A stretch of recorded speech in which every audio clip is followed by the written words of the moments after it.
world of YouTube. SuperJet Spade here. This is a special kind of video I'm making. I believe most users across the YouTube world would only reflect on the stuff they did in the 1 year around this time. However, I simply want to talk about the history of my channel. October 25th of 2021 marked 5 years since I uploaded my first cover here, though I've had this channel since 2013. In a way, this is sort of an extension of my journey to making chiptune music. So, without further delay, I'll start off from before I had my username of JetStar1997.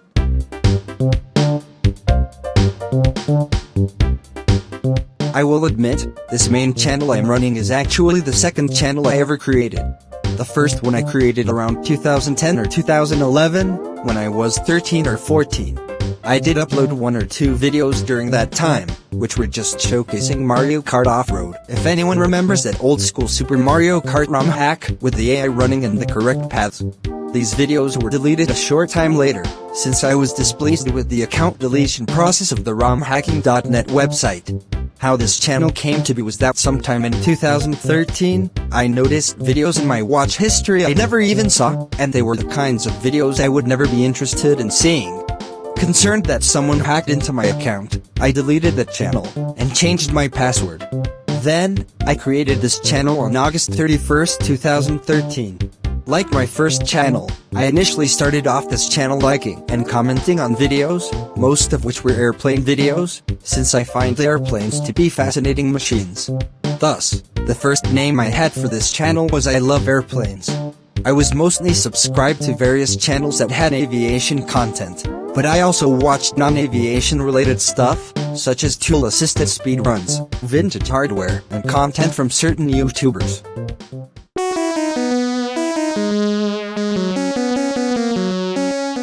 In 2015 was when I changed my name to JetStar1997, because there was an account on Google Plus that also had the name of I Love Airplanes. I was still just liking and commenting on videos, but I was making music during this time. The 3 music apps I was using at the time were called Oxy, Beatwave, and Music Maker Jam, all on my iPad. I never uploaded any song I made on these apps, save for 6 of them I uploaded in 2017 to my channel, because I thought people would say that they were terrible. 18-year-old me at the time wasn't ready to handle constructive criticism. 1 year later, I decided to venture into chiptunes, when I downloaded FamiTracker, having seen the program for the first time in 2014 on the Video Game Music Preservation Foundation wiki. The very first song I ever created in FamiTracker is in my second channel, which I will link in the info card and description.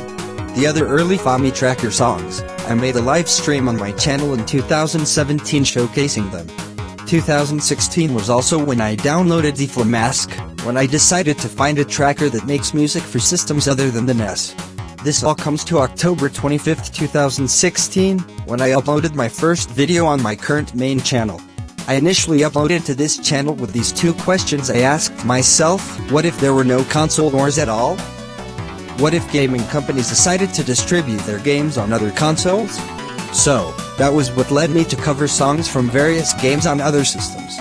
For about a year, I uploaded covers and very few originals under the name of JetStar1997, and this goes on to the next part.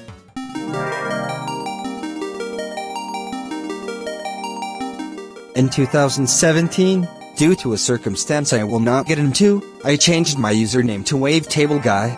I gave myself the name because I became fascinated with wavetable synthesis through making a few songs for the PC Engine. It was around this time that, for the first time, I began to absolutely hate a cover I made.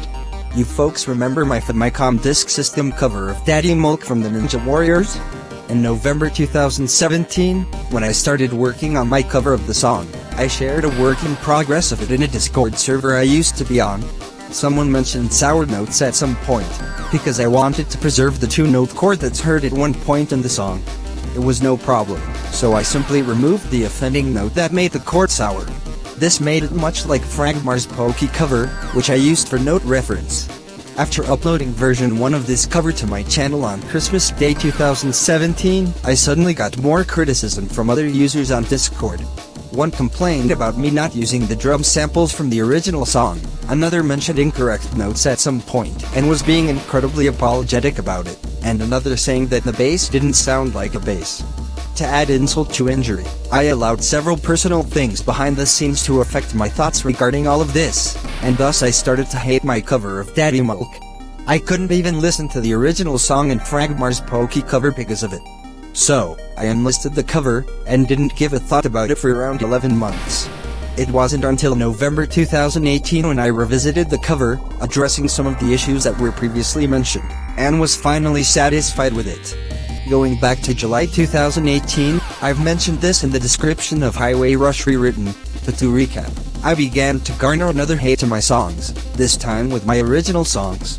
Long story short, I uploaded an original song, someone made non-constructive comments about it and the original songs I made before it. I blocked them for a bit, and then I started to hate my original songs after seeing that they were kind of right.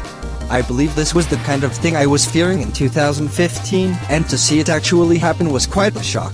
I stopped making original songs for about a month before picking it up again in August 2018. Rather than make a new original song every 3 to 4 days, which was what I was doing throughout 2018, I decided to spend a longer time making original songs. This allows me to think about each part of a song I make and where I want it to go.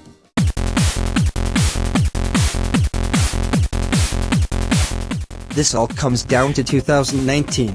At around this time, I began focusing more on FM chips, having seen some live stream tutorials about the YM2612 chip in 2018, and making plenty of songs for it along with the YM2151 and YM2608.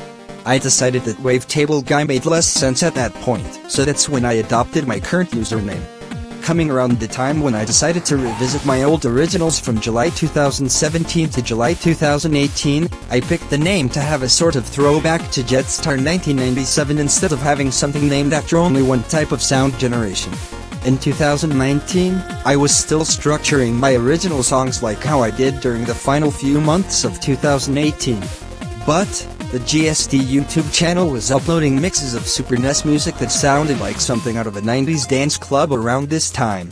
I became fascinated with all the different songs I heard, and I never thought I would enjoy rave, techno, and D&B type tunes heard in various Super NES games.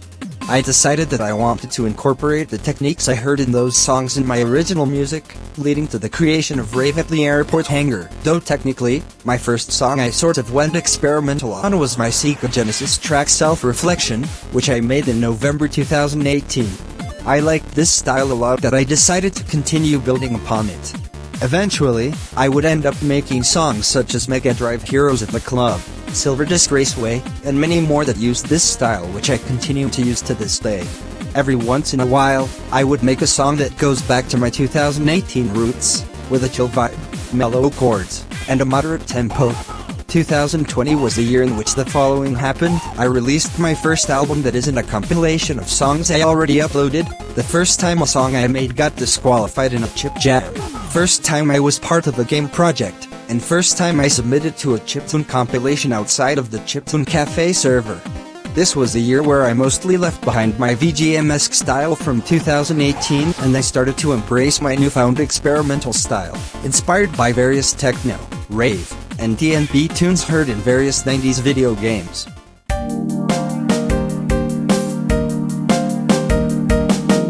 We're almost at the end, but now is the time to talk about all sorts of behind-the-scenes stuff from 2021. This was the year in which I started to find songs outside of video games for inspiration, taking a suggestion a user on Discord told me in 2020. This started with the soundtrack to the 1995 film The Hackers, and led to the creation of my non-chiptune inspirations playlist. Feel free to check it out in the info card and description if you're interested. I also submitted to another compilation this year, which I still can't play you the song I created for it as its album hasn't been released yet. The biggest accomplishment in 2021 for me is that I finally fulfilled my dream of composing music for a video game. I won't give you the details on what this game is, but I will tell you that it is a take on a classic and well-known video game with a twist. I also collaborated with someone on a cover for the first time this year, having collaborated on at least 4 original songs with 7 other users in the past, 2 of which were never finished. And I believe that's all I have to say on the stuff I did in 2021. Going into 2022, I may still work on music, but I am also hoping to work in a job that year to support myself and my family financially. I believe if I have anything to say to anyone who is a newcomer to making chiptunes or music in general, it's to be prepared to take constructive criticism with a grain of salt, as I had to teach myself that concept in late 2018 and throughout 2019. You won't improve if you overreact and ignore such constructive criticism. Now, I do have a tendency to do that every now and then, but I was raised in a family that taught me about being patient and obedient, and I brought those things with me in the chiptune community in the last 2 or 3 years. The times I tend to overreact to constructive criticism has gone down quite a lot, and I'm still improving bit by bit every day.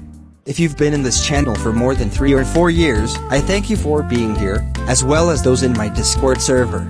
Thank you for hearing about my history of this channel I had since 2013, and I hope 2022 goes well for all of you. I hope you all had a Merry Christmas, and I will see you all in the new year.